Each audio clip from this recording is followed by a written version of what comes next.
week 2 of the Fantasy Football Recap with the boys. I'm Zach. And I'm the personification of Alex Smith's leg. In the studio with this week's fantasy news. Let's start with the highest scoring game of the week, where Wyatt Spreadham took on Sean's Green Changelings. Looks like Tyler Bass wasn't able to get the Changelings over the hump in this week's highest scoring game, where Wyatt's team Spreadham dominated in a huge win. Let's go to Dallas. The Saints absolutely mollywopped the Cowboys 44-19. And it all started with Alvin Kamara, who had himself a game with 115 yards rushing, 3 touchdowns on the ground.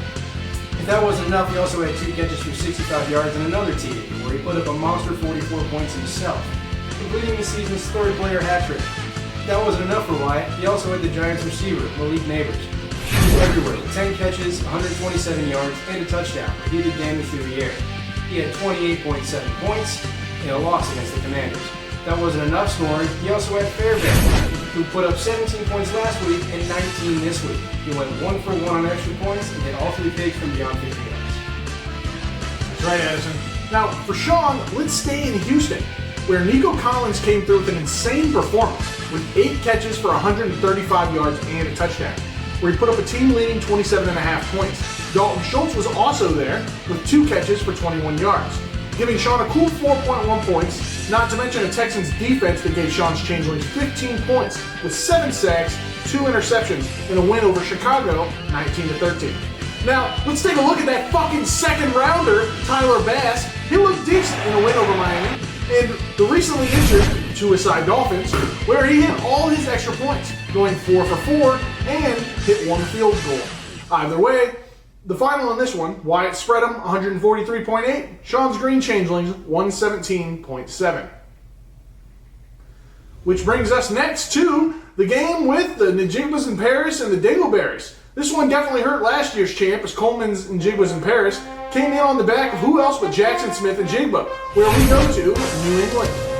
Jackson went off with 27.7 points, where he also had 117 receiving yards on 12 catches. I mean, look at the guy. He was all over the field, catch after catch after catch. Now let's jump to Baltimore, where Lamar Jackson threw for 247 yards, 1 touchdown, 1 pick, and 45 yards on the ground rushing, where he totaled 16.38 points. You know who else had 16 points, Addison? Canada. I fucking wish. Derrick Henry was on the field, and guess what he did? He dropped 84 yards on the ground, 1 touchdown, and a catch for 12 yards, and an embarrassing loss against the Raiders. Now let's check up on last year's champ, where his running backs kept him in this game. Let's take a look at the top scorer in this one. James Cook was cooking in this one, rushing for 78 yards and 2 touchdowns on the ground. He also came for his 1 catch where he went 17 yards and another touchdown, giving us this season's 2nd player to get a touchdown hat trick. More importantly, 28.5 points from Dingleberries. Now for the other running back, point load, we go back to New England. Go. Stevenson was in a big... Here we go. I keep trying to pronounce his first name. You're all good. Ramondre. Ramondre...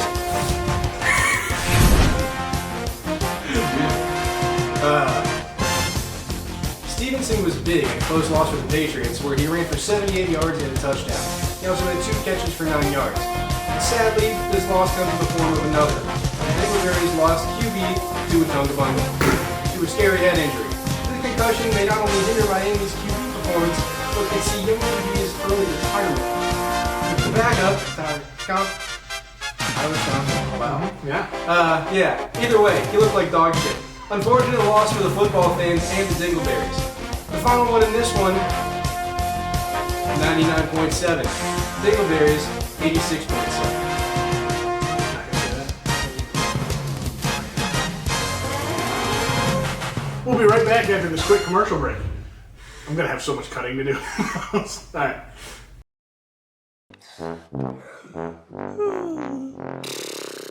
Guys, Cody and the gang are at the park playing football with Down Darius Jackson. Let's go! You're not going anywhere without your big game liquid slam. Excellent!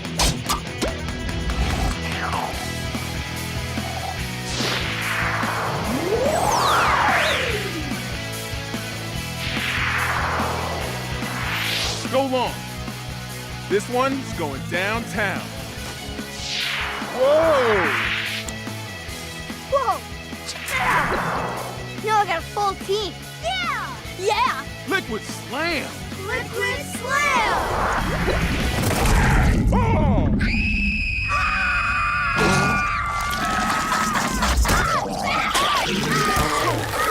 Jesus Christ! We gotta go! Out back! Out back! Come on!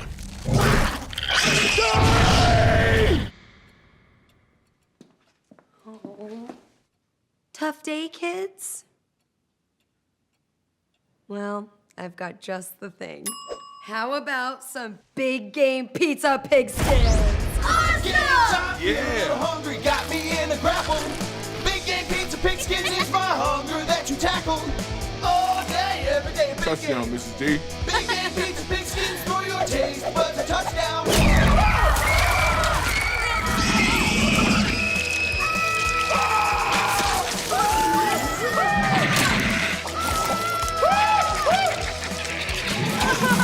Sap your hunger with Big Game Pizza Pigskins. Pizza that tastes better on a football. Always use your flamethrower with adult supervision. Hey, Stacy. Do you want to go out sometime?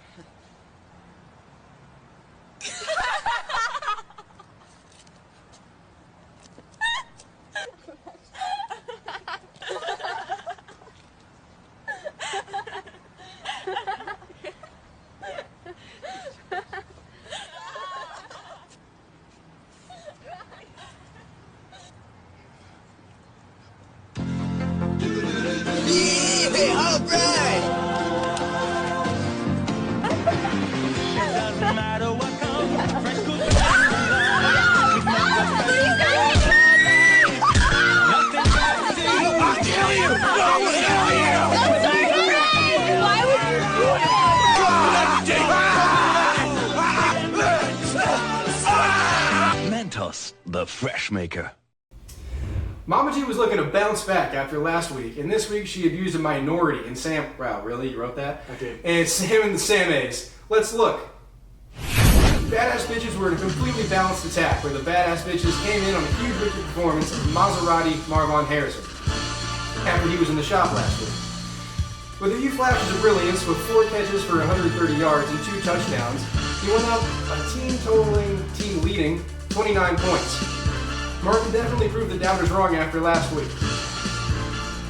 Now he's looking to break out in his rookie season. Let's look at the rest of the Badass Bitches balanced attack. We go first to Kansas City. In Kansas, Mahomes played decently, putting up 12.94 points with 151 passing yards, 2 touchdowns, and 2 picks. Now to our returning running backs, we go to Cleveland, where Travis Etienne had 3 catches for 6 yards. He also had 52 rushing yards and 1 rushing touchdown for 14.8 points. Jordan Mason looked good on the ground, as well as with 100 yards, 6 less beers before he was next time. Yeah. And the TD on the ground, all for 17.4 points. Finally, TD Lamb did his thing in a bad loss, where the Cowboys got, again, absolutely fucking destroyed. With 4 catches, 90 yards, and a touchdown for 19 points, helping the Badass Bitches to 127 points and the Cowboys to 19. This game wasn't super close, but it could have turned out differently with some other guys who were on the bench. Let's take a look real quick. On the bench, the Buffalo defense had 18 points versus the current defense that was in that had 11, where the Buffalo defense pulled up with 18 points with 2 sacks, 2 interceptions, and one of them going back for a pick 6 against the Dolphins. As Sam starts them this week, they certainly make this game closer, but the big miss is starting Christian Kirk over Calvin Ridley. With this swap, Sam and the Sam-A's probably win. Seriously, Calvin Ridley went off for 24.7 points to Christian Kirk's 0.9. Calvin had 4 catches for 77 yards and a touchdown, as well as 1 rush for 10 yards. Sam's squad did have some ballers, though, with a 23-point performance behind quarterback Jalen Hurts, who had 183 yards through the air and a single touchdown. He had 1 rushing touchdown, besides that single passing touchdown, alongside 85 rushing yards. Also, in Detroit, Sam had Chris Godwin, who made his name known with 24.7 points with 7 catches, 117 yards, and 1 touchdown. Not to mention a Tampa Bay win over the Lions. The final score in this one, the Badass Bitches, 127.7, Sam and the Sam-A's, 104.3.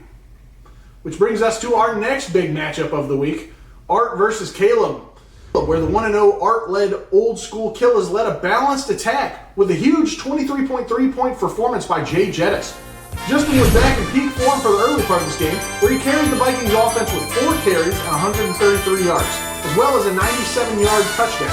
He also had 2 runs for 32 yards and a big win over the Niners. But that's not all. Next we go to the best kicker on Old Art's team, kicker Brandon Aubrey, who had another great game this week where he went 1 for 1 on extra points and 4 for 4 on field goals for 15 points. The Killers also had another 15 points come from their running backs. In Tennessee, running back Tony Pollard, and in Indianapolis, running back Jonathan Taylor. Let's take a look. Pollard continued a stretch of versatility with 62 rushing yards and for 5 catches and 40 yards through the air. Taylor, meanwhile, had himself a good game with 2 catches for 32 yards and 103 rushing yards. Fuck, I'm gonna cut that. A balanced attack all around in this one, maybe, but a few misses on the bench. But what are you gonna do? That's right. Let's take a look at the other side. Caleb was robbed by injuries to Tua Tagovailoa, and he was apparently the only capable QB on the roster. Tyreek Hill mustered only 6.6 points, and that may continue with poor QB play. He also lost Pacheco late in the game. He's expected to lose him for another 4 to 6 weeks. Isaiah looked good otherwise, having 5 catches for 21 yards and 90 rushing yards, combining for a calm 16.1-point performance. Jasper Stu did see a good game from Eagle wide receiver Devontae Smith. He had 7 catches for 76 yards and a TD. Former Heisman winner put up a Jasper Stu leading 20.6-point performance. Another positive for Jasper Stu is Pittsburgh's defense. 13 points, 2 sacks, 2 picks, and only let up 6 points. Caleb will look to bounce back with a win next week against the undefeated Spread On. Tough game. The final matchup, Art's Old School Killers 110, Caleb's Jasper Stu an even 100. It's really bad. Looks like that brings us to you. Fuck. Zach's grandma took on a big rival in week 2 against, can you see my balls from there? I can. This one looked pretty close. Let's go to Minnesota and take a look. Noah squad came up big. Performances by tight end George Kittle, who went 20.6 points on 7 catches, 76 receiving yards, and a TD. That's not all. Deebo Samuel looked great as well, 8 catches for 110 yards. He had 18 points, which takes us to Detroit. Noah had running back David Montgomery, who was versatile in a close loss. 35 rushing yards and a touchdown on the ground, and 4 catches for 35 yards. Montgomery had 17 points, which just wasn't enough to beat Zach's grandma. He led the charge with Devon Achane, who had 29.5 points, 96 rushing yards and 7 catches for 69 yards and receiving touchdown. Achane looked good, and wide receiver Jalen Waddle looked solid, 4 catches for 41 yards. He put up a solid 8.5 points. However, the question remains unanswered. With Tua out, will this production continue from Dolphins players? Another big playmaker was wide receiver Zay Flowers, who had 7 catches for 91 yards and a touchdown, and an embarrassing loss to the Raiders. Zay had an electric 22.1-point game, helping Zach's grandma over the hump.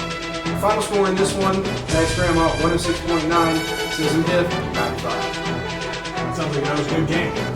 Glad I won it. Now for our final game of the week, Addison's touchdown syndrome against Christian's short beam Mets. Addison came into the game off an inspirational performance from who else but the Leprechaun quarterback. Kyler Murray and the Cardinals decimated the Rams in week 2, and Kyler was unstoppable, passing for 266 yards and throwing for 3 touchdowns, whilst also scampering for 59 yards. Kyler put up mythical numbers and led all quarterbacks to 28.5 points. Following up that performance in Arizona, we've got to go back to Tennessee, where Breece Hall kept Addison ahead with a 24.4-point performance, where his stat line looked like this. Breece ran for 62 yards and caught 7 passes for 52 yards and 1 receiving touchdown. And lastly, for the touchdown syndrome, Rams running back Kyler Williams, who scored the only touchdown for the Rams in a loss and ran for 25 yards, caught 4 passes for 27 yards. As for the short P Mex, a bench swap could have saved him, but unfortunately he didn't make it. Running back James Conner had a game with 19.4 points by means of 122 rushing yards, 1 touchdown, and a catch on the night. Let's go to Detroit, where Jahmyr Gibbs ran the ball for 84 yards and had himself a night, receiving with 7 catches for 22 yards.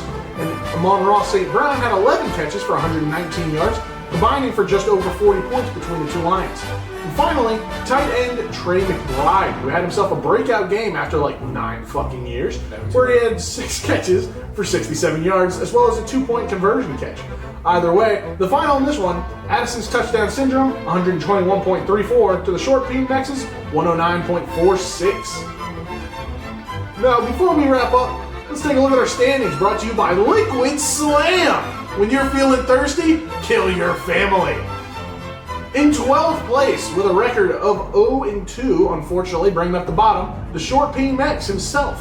Next in 11th at 0-2 and sadly entrapped in the military, Jasper Stew. Next in 10th, first off the rankings with a win at 1-1, the Old School Killers led by Art and their head coaching staff. In 9th, with a record of 1-1 last year's champ, the Dingleberries battling to get up from 9th, but unfortunately he's stuck there for this week. In 8th, he's sexy and he has nice facial hair at 1-1, the Touchdown Syndrome. In 7th, at 1-1, the Jigpas in Paris. Coleman, if you're watching this, I'm going to touch you. I'll do it. In 6th, at 1-1, Sammy's Sam. And now, the top 5. In 5th, we got the Badass Dishes. Love you, Mama G. In 4th, can't believe I'm saying this, drafted a kicker in round 2, Sean's Green Changelings. What are you doing? Next in 3rd, can you see my balls from here? I beat that guy this week. Yes, I can, and they're 1-1. Finally, in this week's unbeaten teams, this guy's grandma. She's from Virginia. And leading the way in Wyatt is Wyatt. Oh, not in Wyatt. Yeah. Wyatt's in everybody else. Fuck. And he's spreading them. Yeah, he is.